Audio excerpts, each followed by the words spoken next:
Iran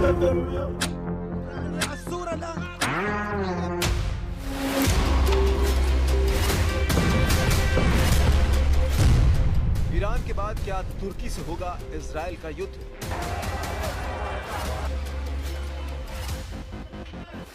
जिस तरह Iran की मिसाइलों ने तोड़ा था नेतन्याहू का एयर डिफेंस, क्या इजरायली शहरों पर वैसे ही हमला करने को तैयार हो रहे हैं एर्दोआन? खामनेई के बाद क्या तुर्की के बम से दहलेंगे तेल अवीव और हाइफा?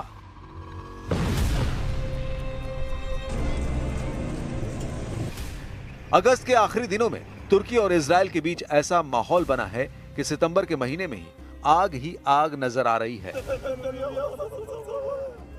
लगातार बमबारी और 63,000 लोगों की मौत के बाद जब नेतन्याहू के टैंक गाजा प्लान को अंजाम देने के लिए हमला करने वाले हैं, तब तुर्की एक बड़ा फैसला करने को मजबूर हो गया और इसीलिए एर्दोआन ने ऐलान किया है कि तुर्की ने इजराइल के साथ सभी आर्थिक रिश्ते तोड़ दिए हैं। तुर्की ने अपना एयर स्पेस इजरायली विमानों के लिए बंद कर दिया है। तुर्की ने अपने बंदरगाहों पर इजरायली जहाजों की एंट्री पर पाबंदी लगा दी है। तुर्की ने अपने जहाजों को भी इजरायली बंदरगाहों पर जाने की इजाजत देने से मना कर दिया है।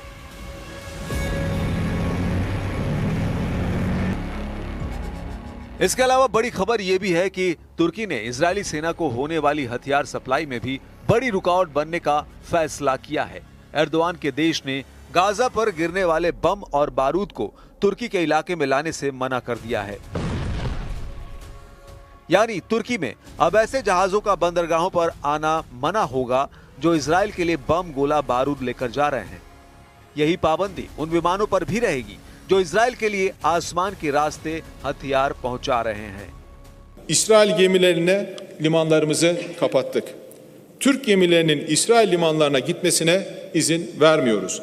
İsrail'le ticaretini tamamen kesen başka ülke, altını çiziyorum, bulunmamaktadır.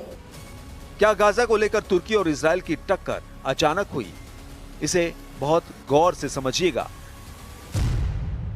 7 अक्टूबर 2023 में जब हमास ने इजराइल पर हमला किया और उसके बाद जब इजराइल ने गाजा पर बमबारी शुरू की तो तुर्की के लिए हालात सामान्य रहे। एर्दोआन कभी फिक्र में नजर नहीं आए क्योंकि उनकी सभी वार्निंग नाकाम साबित हुई। इसके बाद एर्दोआन पैनिक में नजर आने लगे क्योंकि गाजा में हजारों लाशें देखने के बाद भी तुर्की इजराइल कुछ करने में फेल साबित होता रहा। लेकिन अब 63,000 लोगों की मौत और युद्ध के 700 दिनों बाद जब एर्दोआन को एहसास हुआ कि पानी नाक के ऊपर ही नहीं पहुंच गया, अब पूरा का पूरा चेहरा पानी के अंदर है। गाजा को लेकर एर्दोआन का एहसास 700 दिन बाद जागा है। एर्दोआन की नींद अचानक खुली है। उनको एहसास हो गया है कि पानी तो नाक के ऊपर पहुंच गया है। यह बात साफ है कि गाजा में बमबारी को लेकर तुर्की और इजराइल के रिश्ते लगातार बिगड़ते जा रहे हैं और अब तुर्की इजराइल की उस फहरिस्त में शामिल होता जा रहा है जिसमें अभी ईरान और यमन है। लेकिन गाजा में बमबारी के साथ साथ सीरिया में इजराइल के बढ़ते दखल ने एर्दोआन को एहसास दिला दिया है कि ईरान पर अटैक के बाद उनका नंबर हो सकता है। इसलिए अब उन्होंने गाजा को लेकर इजराइल को नया फ्रंट दिखा दिया है।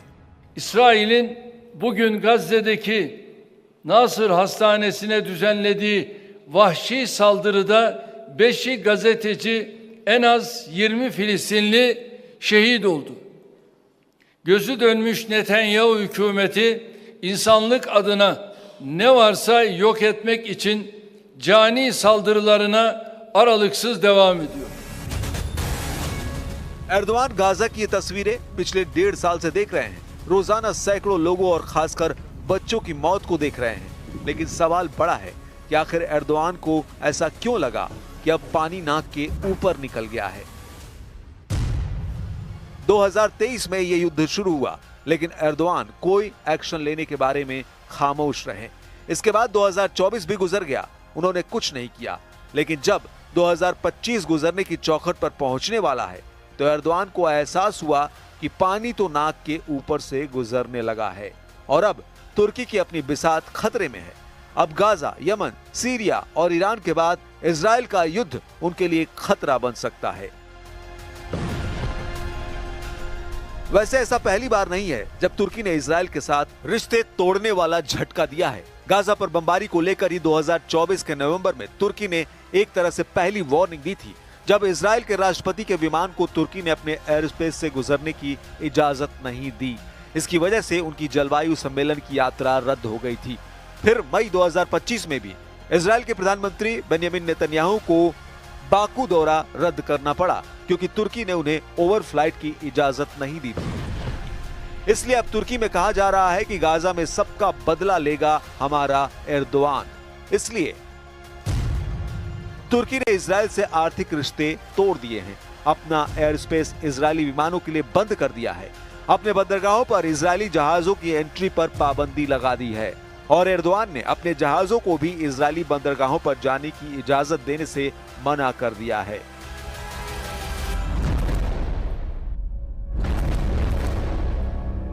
तुर्की को इजराइल को डराने के लिए एक बड़ा धमाका जुलाई में किया था और बता दिया था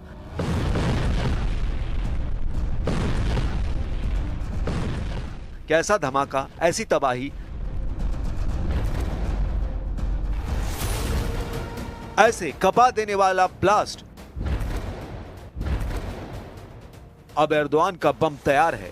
ये तुर्की का वो बम है जिसका धमाका दुनिया को तब दिखाया गया जब एर्दोआन इजराइल को चेतावनी दे रहे हैं। इस बम को जमीन पर एक रेल पर टेस्ट किया गया। देखिए कैसे एक रेलवे ट्रैक पर इस बम को लॉन्च किया जाता है। रफ्तार इतनी ज्यादा कि नजर आना मुश्किल है। ये उतनी ही रफ्तार है जितनी तेजी से ये आसमान से गिरता है।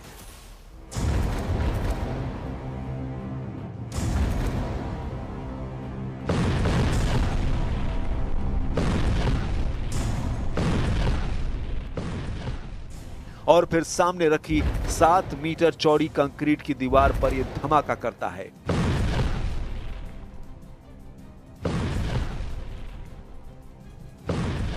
अब ये वीडियो देखिए, ये बम कैसे 7 मीटर कंक्रीट की दीवार चीरकर आगे बढ़ता है। एक बंकर बस्टर की ताकत क्या होती है, ये वीडियो देखकर समझा जा सकता है। सामने रखा कंक्रीट का ब्लॉक 7 मीटर चौड़ा है और इसको भेद कर ये बम दूसरी तरफ से बाहर निकलता है।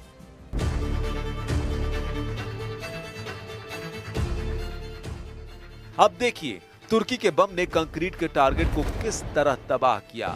तुर्की का यह super bunker buster bomb 7 metre की कंक्रीट को भेद कर आगे बढ़ता है और फिर धमाका करता है।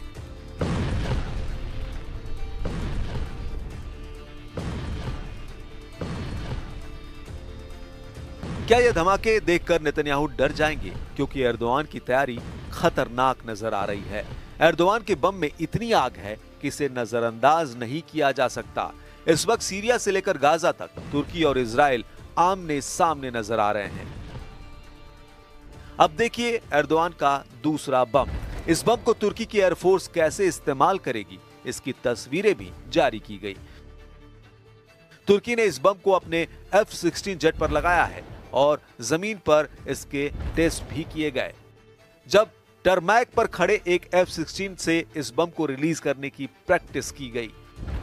तुर्की ने 2 बम तैयार किए हैं। एक का नाम है हयालत, तुर्की की भाषा में इसे भूत कहा जाता है।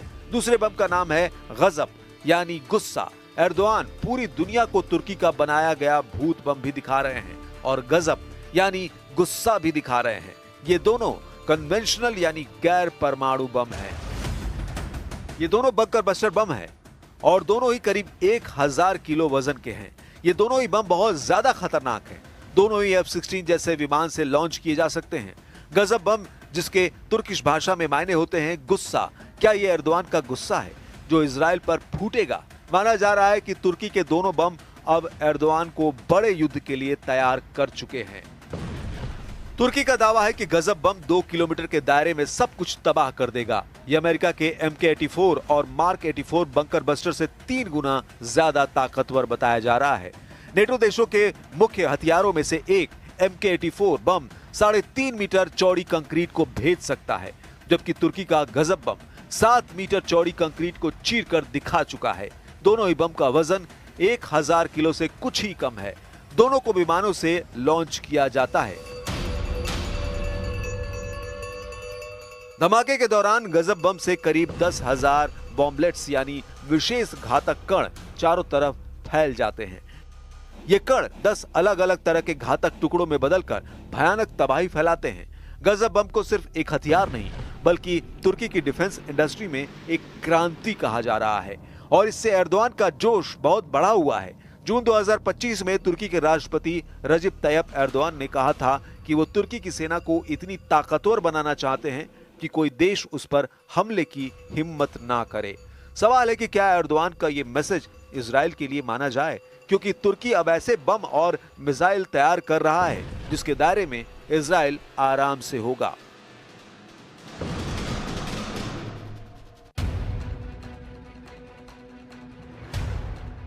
आखिर क्या चल रहा है तुर्की में? कुछ दिन पहले ही तुर्की ने अपनी हाइपरसोनिक मिसाइल दुनिया को दिखाई थी। इस्तांबुल में अंतर्राष्ट्रीय हथियार मेले में तुर्की ने वो मिसाइल दिखाई जो आवाज से 5 गुना तेज रफ्तार से हमला करती है। यह है तुर्की की तैफून ब्लॉक 4 मिसाइल, जो एक हाइपरसोनिक मिसाइल है। इसे तुर्की की मिसाइल बनाने वाली कंपनी राकेस्तान ने तैयार किया है। इस मिसाइल की रफ्तार है 6000 किलोमीटर प्रति घंटा। यह मिसाइल 1 सेकंड में 1666 मीटर की दूरी तय करती है। एर्दोआन का मूड युद्ध का नजर आ रहा है। उनकी सेना कुछ बड़ा करने जा रही है। यह खतरा नेतन्याहू को भी नजर आ रहा है। ईरान के बाद अब तुर्की और इजराइल के बीच तनाव बढ़ रहा है। इजराइल में माना जा रहा है कि तेजी से उभरता हुआ तुर्की उसके लिए नया खतरा बनता जा रहा है और यह खतरा ईरान से भी बड़ा हो सकता है। एर्दोआन के नए नए बम इसकी वजह माने जा रहे हैं। पहले एर्दोआन ने तुर्की की हाइपरसोनिक मिसाइल तैफून दुनिया को दिखाई और उसके बाद उस बम का धमाका दिखाया जो तुर्की का सबसे शक्तिशाली बम कहा जा रहा है। ये दोनों तस्वीरें न सिर्फ इजराइल बल्कि हर उस देश के लिए खतरा है जो तुर्की को अपना दुश्मन मानते हैं। इन दोनों हथियारों की चर्चा आर्मेनिया में हो रही है। इसकी चर्चा ग्रीस में भी हो रही है और इसमें तो कोई शक नहीं कि इजराइल में तो इन दोनों हथियारों का सीक्रेट पता करने का मिशन भी शुरू हो चुका है।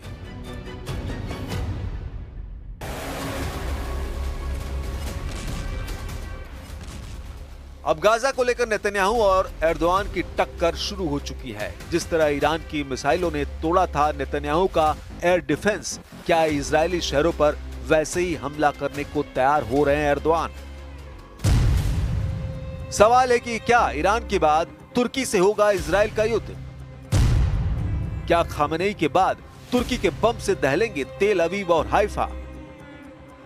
इजराइल बार बार कहता रहा है कि तुर्की में हमास के वरिष्ठ नेता आराम से आते जाते रहे हैं।